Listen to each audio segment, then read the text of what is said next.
உங்கள் எக்ஸாம் எழுத போகும்போது நீங்கள் இறந்துட்டீங்க.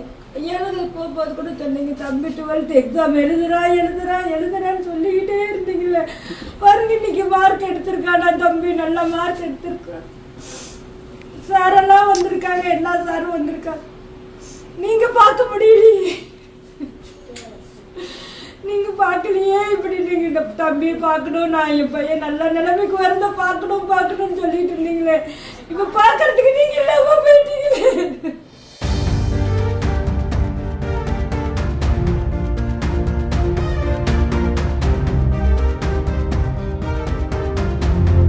பேர் செந்திலவன். நான் வந்து மன்னா ஹையர் செகண்டரி ஸ்கூலில் 12th பயோமேக்ஸ் படித்தேன். நான் எக்ஸாம் எழுதியிருக்கேன். நான் பாஸ் ஆகிட்டேன். இப்போ அதுக்கு உறுதுணையாக இருந்த என்னோட ஆசிரியர்கள், என்னோட உறவினர்கள் எல்லாருக்கும் நன்றி. நான் வந்து இது காலையில் உட்காந்து படிச்சுக்கிட்டு இருந்தேன். அப்பாவும் என் கூட உட்காந்து எனக்கு படிக்கிறதுக்கு நிறைய மோட்டிவேஷன் பண்ணார். எக்ஸாம் நாள் வரைக்கும் நல்லா சொல்லி கொடுத்தாரு. உட்காந்து படிக்க வச்சார். எக்ஸாம் அன்னைக்கு காலையில் 5 மணிக்கு அப்பா வந்து நெஞ்சு வலிக்குதுன்னு உட்காந்துட்டு அப்படியே இறந்துட்டார். அவர் வந்து அவரோட பெரிய ஆசையே வந்து நான் வந்து மருத்துவத்துறையில் ஏதாவது போய் படிக்கணுன்றது தான் ஆசை அவருக்கு.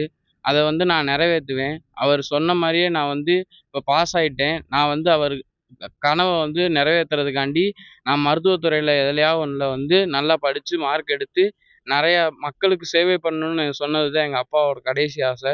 அதை நான் செஞ்சு முடிப்பேன். இதுக்கு உறுதுணையாக இருந்த என்னோட ஆசிரியர்கள், என்னோட உறவினர்கள் எல்லாருக்கும் நன்றி. அவங்க தான் வந்து எக்ஸாம் அன்னைக்கு காலைல கஷ்டப்படாத, போய் எழுதிரு, இது உன்னோட லைஃபு, இதை நீ எழுதி முடிச்சிடணும் அப்படின்னு சொன்னாங்க. அது அவங்க சொன்ன மாதிரியே எங்கள் அப்பாவோட ஆசைக்காண்டியும் நான் போய் எழுதினேன். எழுதும்போது நான் அழுதுகிட்டே தான் எழுதினேன். எனக்கு மனசு ரொம்ப கஷ்டமாக இருந்துச்சு. அப்படியும் நான் பாஸ் ஆகிட்டேன்.